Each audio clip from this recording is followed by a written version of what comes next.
ನಾನು ಇಲ್ಲಿಗೆ ಬಂದಾಗಿಂದ ನೋಡ್ತಾ ಇದ್ದೀನಿ, ಯಾಕೋ ಮುತ್ತುನು ನಾನು ಮಾತಾಡಿಸ್ತಾ ಇಲ್ಲ. ಬಂದು ಯಾವಾಗ ಬಂದೆ ಅಂತಲೂ ಕೇಳಲಿಲ್ಲ.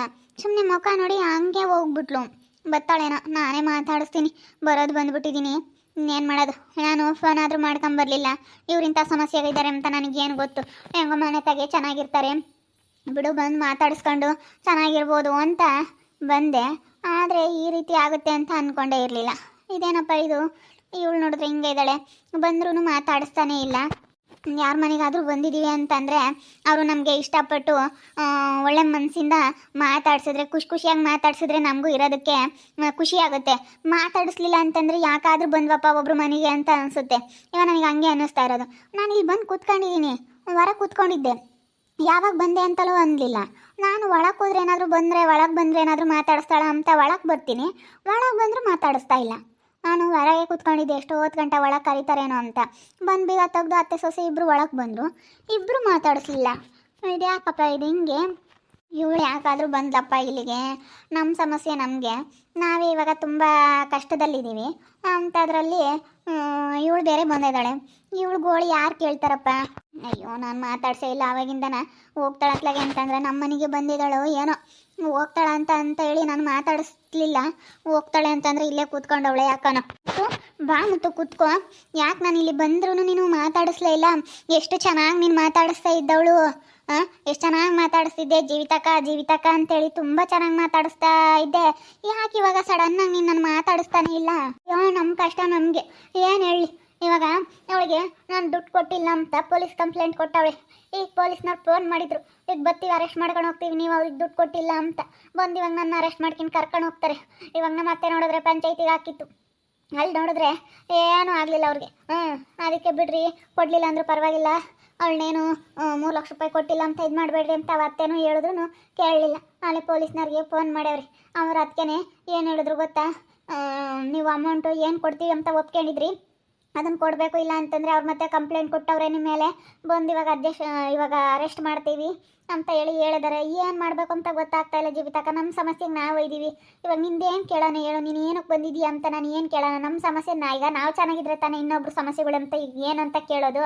ಈಗ ನಮಗೆ ಚೆನ್ನಾಗಿಲ್ಲ ಅಂತಂದರೆ ನಾವು ಬೇರೆಯವ್ರ ಬಗ್ಗೆ ತಿಳ್ಕೊಂಡು ಏನಾಗಬೇಕಾಗೈತೆ? ಈಗ ನಮಗೂ ನಮ್ಮ ಕಷ್ಟ ನಮಗೆ ಗೊತ್ತಿರುತ್ತೆ, ನಿನ್ನ ಕಷ್ಟ ನಿನಗೆ ಗೊತ್ತಿರುತ್ತೆ. ಏನಂತ ಮಾತಾಡೋಣ ಇವಾಗ? ಬೇರೆಯವ್ರದ್ದೆಲ್ಲ ತಿಳ್ಕೊಂಡು ಏನಾಗಂಗೈತೆ ಅನ್ನಿಸ್ತೈತೆ ನನಗೆ. ನಾನು ಏನಾನ ಆಗುತ್ತೆ ಅಂತ ನಾನಿದ್ದೆ, ಆದರೆ ಏನೂ ಆಗಲಿಲ್ಲ ಅವಳಿಗೆ. ನಾನು ಹೆಂಗೆ ಅಂದ್ಕೊಂಡಿದ್ದೆ ಅಂದರೆ ನಿಜವಾಗ್ಲೂ ಏನಾದರೂ ಒಂದು ಹಾಗೆ ಆಗುತ್ತೆ ಅಂದ್ಕೊಂಡಿದ್ದೆ. ಮತ್ತೆ ಆಗೋದು ಹೋಗಲಿ, ನಾನು ಬಿಡು ಒಪ್ಕೊಂಡ್ವಲ್ಲ, ಬಿಡು ಕೊಡಲಿಲ್ಲ ಅಂದರೂ ಪರವಾಗಿಲ್ಲ ನಮ್ಮ ದುಡ್ಡ ಅಂತ ನೀನು ಹೇಳ್ದಲ್ಲ.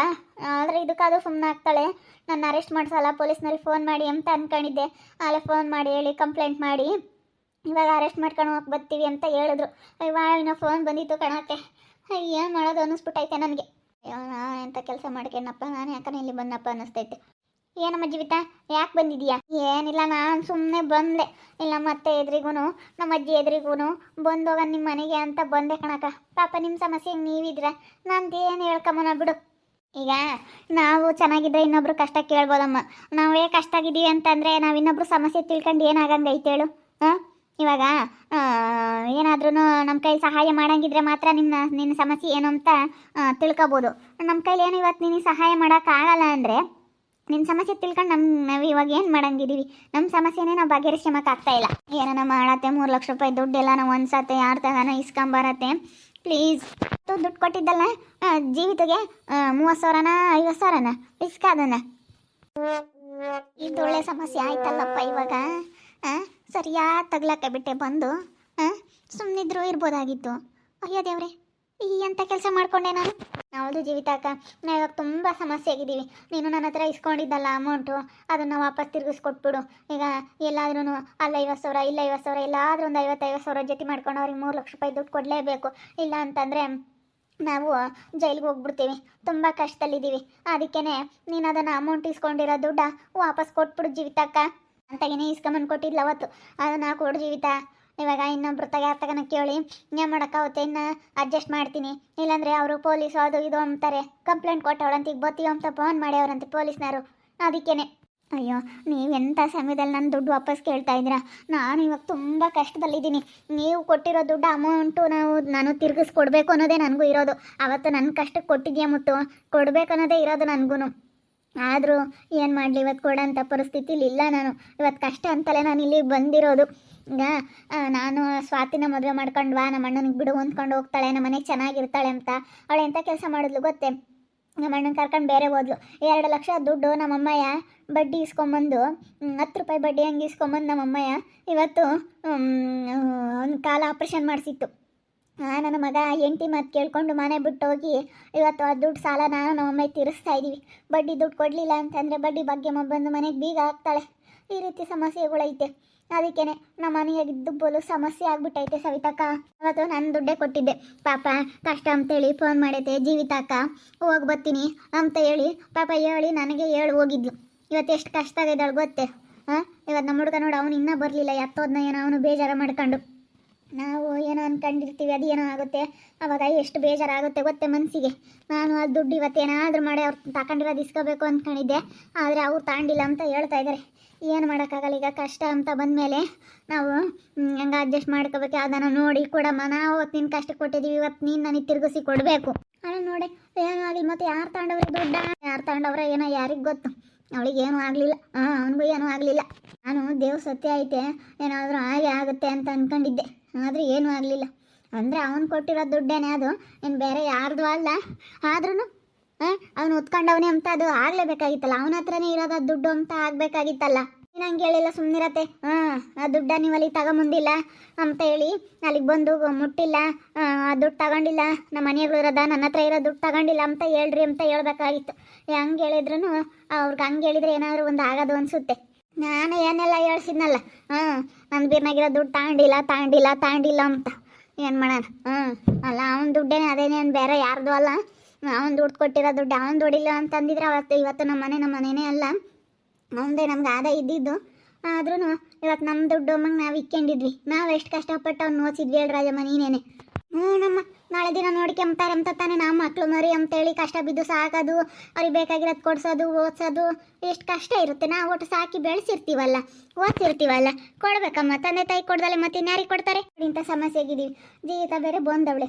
ಇವಾಗ ಅವಳು 30,000 ರೂಪಾಯಿ ಇಸ್ಕೊಂಡಿದ್ಲು ಕೊಡಮ್ಮ ಅಂತಂದರೆ ಇವಾಗ ನಾನು ತಗಿಲ್ಲ ಅಂತಾಳೆ. ನೋಡಿ ತಗೊಂಡು ಇಸ್ಕೊಂಡ್ಮೇಲೆ ಒಂದು ಜನ ನೀನು ಏನು ಮಾಡ್ತೇವೆ ಗೊತ್ತಿಲ್ಲ, ಎಲ್ಲಾದರೂ ಒಂದ್ಸಲ ನನಗೆ ದುಡ್ಡು ಕೊಡು. ಈಗ ನಾವು ಕಷ್ಟಾಗಿದ್ದೀವಿ, ಅದಕ್ಕೋಸ್ಕರ ನಾನು ನಿಮ್ಗೆ ಕೇಳ್ತಿರೋದಿಲ್ಲ. ನಮಗೇನು ಸಮಸ್ಯೆ ಇಲ್ಲ ಅಂದಿದ್ರೆ ಇನ್ನೂ 2 ವರ್ಷ ಬಿಟ್ಟು ಕೊಡು ಅಂತಿದ್ದೆ. ಇನ್ನು 2 ವರ್ಷ ಅಲ್ಲ, ಇನ್ನೂ 3 ವರ್ಷ ಬಿಟ್ಟು ಕೊಡೋಕೆ ನಿಮ್ಗೆ ಯಾವಾಗುತ್ತೆ? ಏನು ಬಡ್ಡಿನೂ ಕೊಡಬೇಡ, ಯಾವತ್ತು ಕೊಡಬೇಡ, ದುಡ್ಡೇ ಕೊಡು. ಇನ್ನೂ 2 ವರ್ಷ ಬಿಟ್ಟು ಆಗ್ಲಲ್ಲಿ ಕೊಡು ಅಂತಿದ್ದೆ. ಏನು ಮಾಡ್ತೀಯ? ನಾನು ಇಂಥ ಸಮಸ್ಯೆ ಆಗಿರೋದಕ್ಕಾಗಿ ನಾನು ಕೇಳ್ತಾ ಇರೋದು ಅಷ್ಟೇ. ಸರಿ ಆಯಿತು. ಮತ್ತು ಎಲ್ಲಾದರೂ ನೋಡಿ, ಎಲ್ಲಾದರೂ ಕೇಳ್ಬಿಟ್ಟು ಯಾರನ್ನಾದ್ರೂ ಯಾರು ತಗಾದ್ರೂ ಇಸ್ಕೊಂಡು ಕೊಡ್ತೀನಿ ಹೇಳು, ನೋಡೋಣ. ನಾನು ನಿಮ್ಮ ಮನೆಗೆ ಹೋಗಿಲ್ಲ ನಮ್ಮ ಅಲ್ಲಿಗೆ. ಜೀತಮ್ಮ ನಿಮ್ಮ ಅಜ್ಜಿನ ನಿಮ್ಮ ಮತ್ತೆ ಮಾತಾಡ್ಸಲ್ಲ. ಅವರು ಮಾತಾಡ್ಸಲ್ಲ. ನಾನು ಮತ್ತು ಮನೆಯಾಗ 2 ದಿವಸ ಇದ್ದೋಗನ ಅಂತ ಹೇಳಿ ನಾನು ಇಲ್ಲಿಗೆ ಬಂದೆ. ಏನು ಮಾಡೋಣ ಪಾಪ, ಇವ್ರದೇ ಸಮಸ್ಯೆ. ಅವ್ರು ನನ್ನ ಮಾತಾಡ್ಸಲ್ಲ. ನಮ್ಮ ಅತ್ತೆನೂ ನಮ್ಮ ಅಜ್ಜಿ, ನಮ್ಮ ಅತ್ತೆ ನನ್ನ ಮಗನ ಕಡೆಗೆ ನೀನು ನ್ಯಾಯ ಹೇಳಿಲ್ವಲ್ಲ, ಅವ್ರ ಕಡೆಗೆ ನ್ಯಾಯ ಹೇಳ್ದಲ್ಲ ನೀನು ಅಂತ ನಮ್ಮ ಅತ್ತೆಗೆ ನನ್ನ ಮೇಲೆ ಸಿಟ್ಟು. ಅವಾಗೆಲ್ಲ ಚೆನ್ನಾಗಿ ನೋಡ್ಕೊಂಬಾರು, ಇವಾಗ ನಮ್ಮ ಮೇಲೆ ಸಿಟ್ಟು ಅವ್ರಿಗೆ. ನೋಡಿ ಇವಾಗ ಏನಂದ್ರೂ ನಾವು ಹೆಂಗೆ ನೋಡ್ಕೊಂಡ್ರು ಅವಳು ಅವ್ರ ಕಡೆ ಕೇಳ್ಬಿಟ್ರಲ್ಲ ಅಂತ ಸಿಟ್ಟು ನಮ್ಮ ಅತ್ತಿಗೆ. ಏನು ಮಾಡೋದು ಇವಾಗ ನಮಗೆ? ಇವಾಗ ನನಗೆ ಗಂಡನ ಮನೆಗೂ ಸಪೋರ್ಟಾಗಿ ಯಾರೂ ಇಲ್ಲ, ತವ್ರ ಮನೆಗೂ ಯಾರೂ ಇಲ್ಲ. ನಮ್ಮ ಅಪ್ಪನೂ ಚೆನ್ನಾಗಿ ದುಡಿತೈತೆ, ನಮ್ಮ ಅಪ್ಪನೂ ಹೋಗಿ ಬೇರೆ ಐತೆ.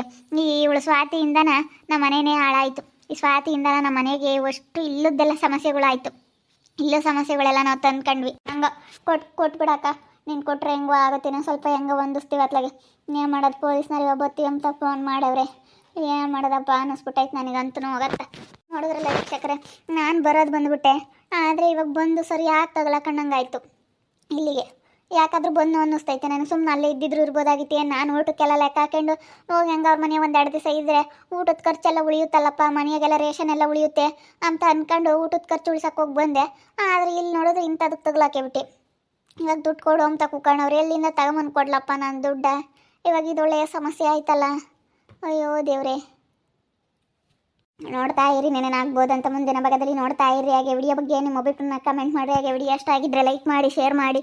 ಇನ್ನೂ ಯಾರ್ಯಾರು ನಮ್ಮ ಚಾನಲ್ ಸಬ್ಸ್ಕ್ರೈಬ್ ಮಾಡ್ಕೊಂಡಿಲ್ಲ ತಪ್ಪದೆ ಕೂಡಲೇ ಸಬ್ಸ್ಕ್ರೈಬ್ ಮಾಡ್ಕೊಳ್ಳಿ. ಓಕೆ ವೀಕ್ಷಕರೇ, ಧನ್ಯವಾದಗಳು.